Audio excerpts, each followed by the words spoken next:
Hello friends, एक बार फिर से आपका स्वागत। आपका YouTube channel global education with प्रवेश सर। आज का मेरा टॉपिक है भारतीय संविधान की विशेषताएं। भारतीय संविधान की विशेषताएं की अगर मैं बात करूं तो सबसे पहले बात करूंगा कि भारतीय संविधान कैबिनेट मिशन 1946 के तहत इसका निर्माण होता है और इसको लिखने में 6 महीने का समय लगता है। और यह भारत के एक सूरवीर कहूँगा या देशप्रेमी कहूँगा, मुंशी प्रेम बिहारी नारायण द्वारा यह लिखा गया और यह 26 नवंबर 1949 को यह पारित हुआ और 26 जनवरी 1950 को यह लागू हो गया। अगर मैं विशेषताएं की बात करूं, भारत का संविधान जो है लिखित संविधान है।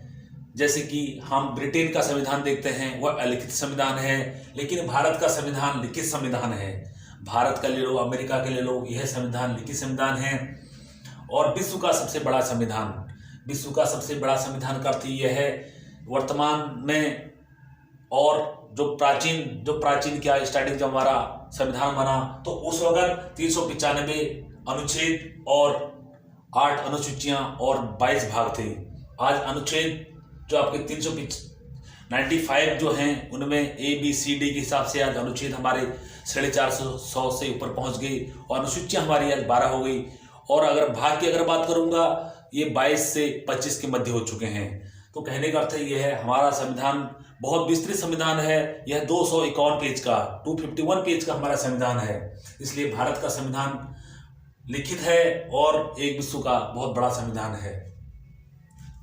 आंतरिक तथा बाह्य स्रोत, जो भारत का संविधान के जो स्रोत की अगर हम बात करूं तो भारत का संविधान आंतरिक 1995 का अधिनियम के तहत भी हमने अपने संविधान में कुछ तथ्य लिए हैं। और बाह्य स्रोत की बात करूं, अन्य देशों के संविधान से, अन्य देशों के रूल्स से भी हमने अपने देश के संविधान में बहुत सारी ऐसी चीजें ली हैं जो हितकारी हो सकती हैं। लचीला तथा कठोरता का मिश्रण, देखो लचीला तथा कठोरता का मिश्रण, हमारा संविधान जो है यह कठोर भी है और लचीला भी है। लचीला कैसे है? देखिए, संशोधन के तहत हम आर्टिकल 368 के तहत हम उसमें परिवर्तन ला सकते हैं, इसलिए यह लचीला है। अगर मैं बात करूं कठोरता की बात करूं तो हमें संसद से 3/4% का हमने अगर उसमें हस्ताक्षर कर लिए तो उसमें हम परिवर्तन कर सकते हैं। और उसके साथ साथ टोटल राज्यों का आधे से अधिक राज्यों का उसमें सहमति होनी चाहिए। यह करना टफ है, कठिन है, इसलिए यह कठोरता का भी मिश्रण है। लचीला इसलिए है क्योंकि हम उसमें संशोधन कर सकते हैं। कठोरता इसलिए है क्योंकि हम आधे से अधिक राज्यों की उसमें सहमति लेना बहुत टफ होता है, इसलिए वह कठोर है। एकल नागरिकता का प्रावधान, हमारे जो संविधान है या हमारा जो भारत है इसमें एकल नागरिकता, कहने का अर्थ यह है राज्य की नागरिकता अलग और देश की नागरिकता अलग नहीं होगी। हमारे देश का जो संविधान है उसमें सबकी नागरिकता एक होगी, सभी इंडियन होंगे, उनकी जो सिटीजनशिप होगी वह भारतीय होगी सभी की।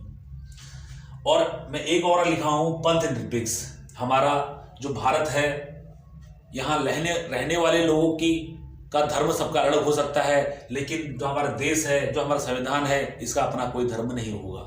इसलिए हमारा जो संविधान है, हमारा जो देश है, यह पंथ निरपेक्ष है।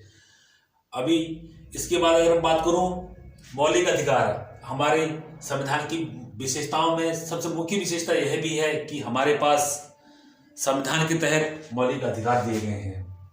और इसके बाद अगर मैं बात करूं राज्य के नीति निर्देशक तत्व, ये आपके आर्टिकल 36 to 51 और भाग 4 में इसकी बात की गई है। राज्य की नीति निर्देशक तत्व, जिस प्रकार से मौलिक अधिकार आपके लिए और हमारे लिए ये फंडामेंटल राइट हैं, उसी प्रकार से राज्य के लिए भी कुछ राइट होते हैं, वही आपकी नीति निर्देशक तत्व कहलाते हैं।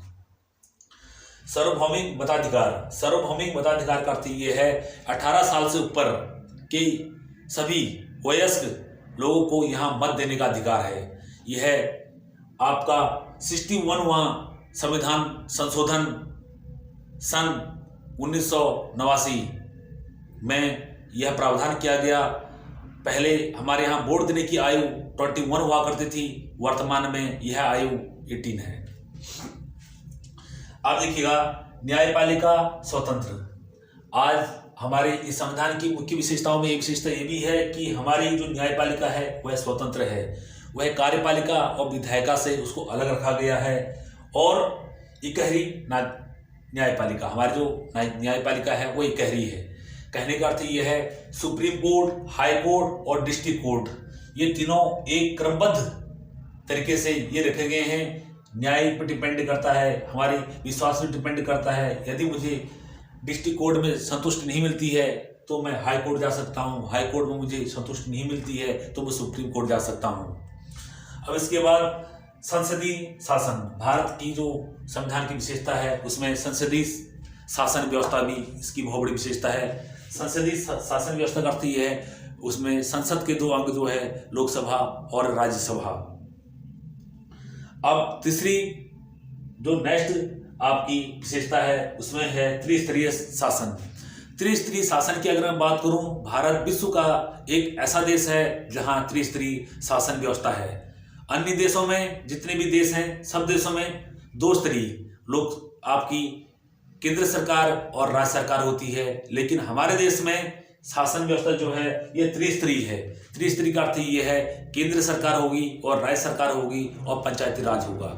हर राज्य में और देश में आपका केंद्र है, राज्य में आपका राज्य है और आपका पंचायत राज का एक सिस्टम तीसरा ये है। ये भारतीय संविधान की ये विशेषताएं हैं। अगर आपको हमारी ये वीडियो अच्छी लगी हो तो प्लीज़ हमारे इस वीडियो को लाइक कीजिएगा। यदि आप हमारे साथ पहली बार जुड़े हो तो हमारे इस चैनल को सब्सक्राइब कीजिएगा और शेयर कीजिएगा। Thank you.